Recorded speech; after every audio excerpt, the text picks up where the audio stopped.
Y la norma legal lo permite. Cambiemos de tema.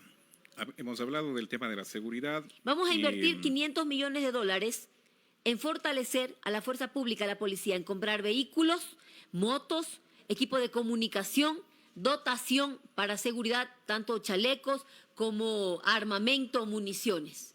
ECO 91 también. Oiga, esto es importante. El ECO 911 no le están dando mantenimiento, que ya está pagado, pero no se lo están dando a las cámaras. No, de hecho hay cámaras, pero están dañadas. Y hay unas que no reciben mantenimiento porque no quieren. Han sido arregladas. Por supuesto. Y tuvieron el año anterior el presupuesto para poder invertir. No lo usaron. Nosotros vamos a arreglar el ECO 911 nuevamente para que funcione para la seguridad de nuestras familias. Bien. En el tema de la vialidad, usted nos decía hace un momento que vino desde Guayaquil hasta Cuenca vía terrestre. Y seguramente se habrá dado cuenta de la situación que tenemos en las vías del austro del país. Es una situación que, a pesar de que han estado varios ministros, algunos ministros cuencanos en la época,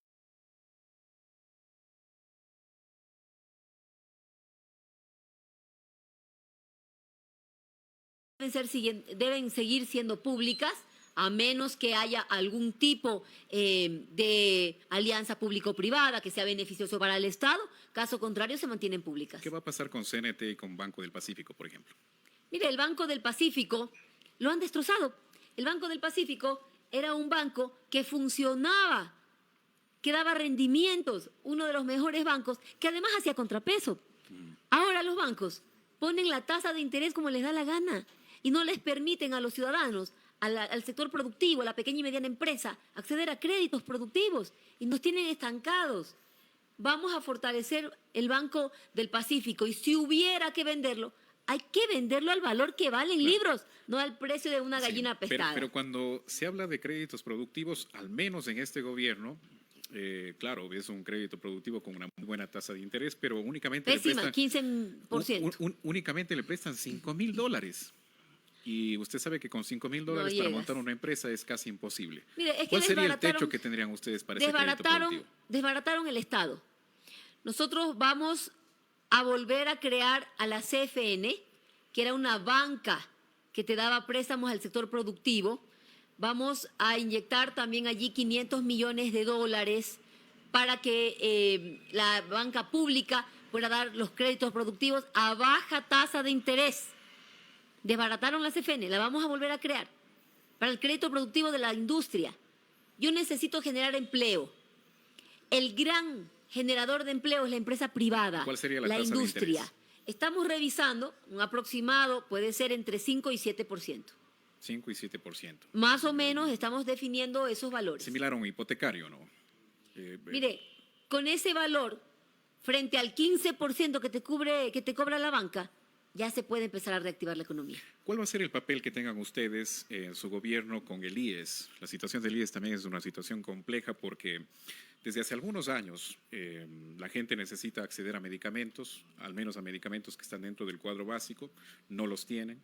La gente necesita acceder a atención oportuna porque si una persona, por ponerle un ejemplo, tiene una enfermedad, necesita al menos ser tratada en una semana, 15 días o máximo un mes. Pero hay personas que tienen turnos hasta 4 o 5 meses. ¿Qué pasa con esa situación? ¿Qué va a pasar en el caso de que ustedes ganen las elecciones con la institucionalidad también que tiene el IES? Históricamente, el IES ha estado en el radar de los gobiernos neoliberales de la derecha para privatizarlo. Entonces, la estrategia es desbaratar y destruir el IES y que los afiliados, digamos, necesito un sistema que funcione y ahí sí viene la empresa pública y diga, después de que nos crean el problema, nos venden la solución, ven conmigo. ¿Lo quieren privatizar entonces? Para mí la agenda es hacia privatizar el IES. Por eso lo han destrozado. Mire, el IES con la Revolución Ciudadana. Para usted, la iniciativa es... ¿La solución es privatizar o no es privatizar? Nunca, privatizarlo jamás. Sí, le entendí mal. No. La derecha, los gobiernos de derecha, siempre han buscado destrozar el IES para poderlo privatizar y hacerlo negocio. Que ojo, lo han hecho con las farmacias, las medicinas en el sistema de salud, dentro de lo que es el Ministerio de Salud Pública, dejaron a los hospitales sin medicina. Y ojo aquí, el presidente Guillermo Lasso tenía un asesor ad honorem, el principal accionista del grupo DIFARE, grupo farmacéutico, que no cobraba sueldo, tan buena persona, pero tenía incidencia sobre la política pública. ¿Qué hace este señor Cueva de DIFARE? Sugiere la privatización de las farmacias. Es decir, nos causaron el problema y el problema era desbaratar al sistema de farmacias, dejar sin medicina a los hospitales para privatizar las farmacias y beneficiar el negocio del señor Carlos Cueva, asesor del presidente de la República. ¿Ustedes van a mantener público al IES? Por supuesto que tiene que ser público, pues es el sistema de pensiones de los ecuatorianos. Mire qué ha pasado en Francia. Esa conmoción social que existe es porque les tocaron las pensiones jubilares.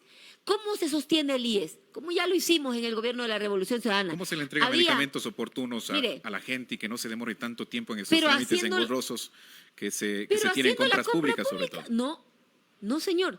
Nosotros ya lo hicimos en el gobierno de la Revolución Ciudadana. Hacíamos las compras masivas, porque no es lo mismo comprar una aspirina que 1 millón de aspirinas. Es decir, lo que dice usted, el precio es bajo. Es que hay ineficiencia en este gobierno, que esa ineficiencia no va a haber en el gobierno de ustedes. Ineptitud e ineficiencia en todo, pero desbarataron al CERCOP, desbarataron el sistema de compras públicas, desbarataron todo el sistema de compras a nivel nacional. ¿Garantizan que la gente pueda recibir atención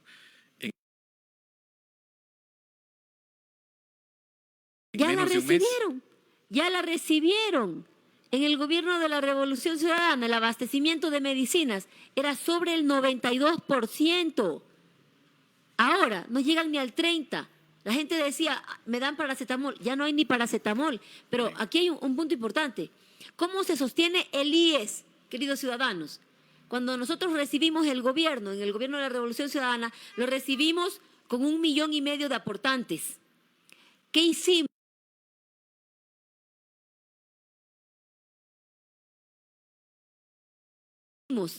Generamos fuentes de empleo. Al generar empleo de calidad, más que duplicamos el nivel de aportantes. 3,5 millones de aportantes al IES. Yo tengo ahorita una alta tasa de desempleo. Tengo que generar empleo. Al generar empleo de calidad, genero automáticamente aportaciones al IES. Se sostiene el IES, se mejoran los servicios. En el gobierno de la Revolución Ciudadana, el IES daba créditos hipotecarios, quirografarios, hicimos hospitales, centros de salud, equipamiento de primera, atención digna, ampliamos cobertura. Y no pasaba nada, todo estaba funcionando bien. Ahora lo desbarataron. ¿Es necesario que el gobierno nacional aporte con recursos al IES, con ese 40% que el gobierno nacional entrega al Instituto Ecuatoriano de Seguridad Social? Esto es importante. Sin ese 40%, hicimos todo lo que le mencioné. Sin ese 40%, nosotros convertimos al IES en una institución en la que gente de clase media y clase alta se afiliaba al IES voluntariamente, porque funcionaba el sistema. ¿Qué va a pasar con el talento humano que se tiene en los distintos hospitales del país? No le voy a mencionar la fuente, pero menos acá en la ciudad de Cuenca hay algunas fuentes internas de ese hospital que nos mencionan que hay mucha gente administrativa, pero se necesita más gente en enfermería, más médicos. En fin. Y no solo pasa en Cuenca, pasa a nivel nacional, Yamil. Tienen contratado más gente en la parte administrativa que en la parte médica. ¿Cómo van a controlar eso? Hay que hacer una depuración también. Pero mire, en el sistema de salud, hasta el año 2021, despidieron 6,000 personas del sistema de salud, entre médicos, técnicos, enfermeras. ¿Qué hay? Y ahorita, ¿qué tienes? El personal de salud en el desempleo y los ciudadanos necesitando que nos atiendan. Primero, deben ser reintegrados al sistema de salud todos aquellos médicos que ganaron acciones constitucionales y que, rompiendo todo Estado de Derecho, no los han devuelto a su puesto de trabajo. Aquellos que ganaron concursos, aquellos que estuvieron en la pandemia y ya estaban en proceso de ser reintegrados. Nombramiento permanente, así daba la ley. Y ellos tienen que volver a tener su nombramiento permanente. 1. 2. Ver las necesidades. Nosotros necesitamos de emergenciólogos, anestesistas, traumatólogos. Para una cirugía, por un choque de un vehículo donde un joven se rompió la cadera. 3 semanas. Ya, pero suplicando, en 2 semanas lo operaron. Bien, avancemos con el resto de temas. ¿Cómo van a hacer ustedes para que las distintas empresas, las distintas instituciones tengan coordinaciones que se puedan manejar decisiones directamente desde las coordinaciones zonales? Las decisiones actualmente se las toman desde Quito y eso afecta al resto de provincias del país. ¿Cómo van a evitar ustedes el centralismo que se tiene actualmente? El centralismo. ¿Usted se acuerda cuando decían exceso de gasto público, Estado obeso? 24 horas al día, 7 días de la semana, todos los medios de comunicación replicaban que el gobierno de la Revolución Ciudadana tenía exceso de gasto público, exceso de funcionarios, exceso de burocracia. Bueno, querido Azuay, querido Cuenca, esas eran las coordinaciones zonales que desconcentraban el trabajo y que a ustedes les daba la facilidad de poder tomar las decisiones de Azuay en Azuay, de Cuenca en Cuenca, y no tener que ir hasta Quito para solucionar un tema de un documento.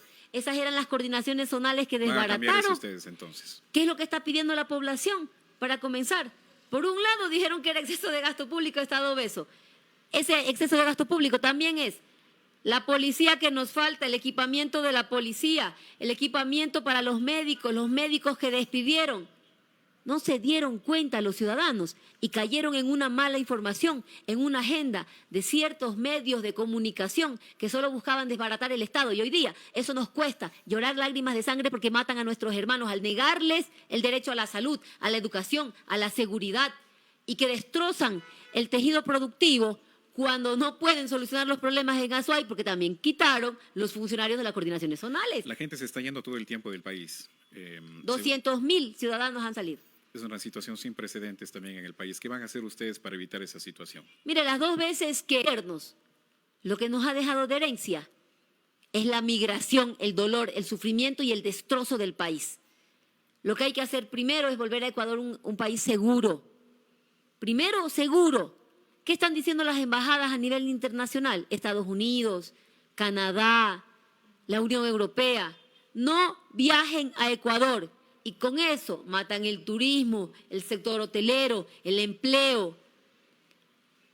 Todo eso vamos a tener que recomponerlo primero con seguridad, segundo con la inversión pública de calidad, Sí. empujar a la empresa privada para que genere empleo y empezar a levantar al país. ¿Qué van a hacer con los malos extranjeros, migrantes también que están en el territorio nacional y que en algunos casos cometen actos delictivos? Lo que se hace con cualquier persona que comete un acto delictivo tiene que llevar un proceso judicial e ir preso. Y por si acaso siempre me preguntan, ¿usted va a dejar que ingresen los venezolanos? Y siempre les digo, si están yéndose, se están yendo los ecuatorianos porque el país es inseguro. Mejor condición de vida tienen en Venezuela que en Ecuador. Y el discurso fue, cuidado, nos convierten en Venezuela. Señores, en Venezuela se vive paz, no la delincuencia que estamos viviendo aquí. Bien. Por eso se están yendo los venezolanos. No nos alcanza el tiempo para más. Gracias por habernos Y lo más acompañado en triste- esta tarde. Sí. Lo más triste es que se están yendo los hermanos ecuatorianos. En un recorrido, una niña de 9 años, de la edad de mi hijo, me abrazó fuerte y no me soltaba. Y lloraba porque sus padres se acababan de ir. Eso no puede pasar. Se rompen las familias, caen en depresión, enfermedades psicológicas, suicidios. Es urgente recuperar el país y devolver un futuro, una esperanza, la dignidad, que dejen de romperse las familias, que dejemos de morir en las calles, que volvamos a un país de paz. Y a eso es lo que estamos llamando desde la Revolución Ciudadana. Gracias por habernos acompañado en esta tarde. Muchas gracias, Yamil. Un saludo a todos. Gracias también a todos ustedes, amigos. Con esto estamos despidiendo esta emisión de esta tarde a través de GMD, el grupo de medios de comunicación digitales. Gracias a todas las personas también que nos han seguido a través de esta transmisión y con nosotros será pues hasta el próximo lunes a las 8 de la mañana. Que pasen bien.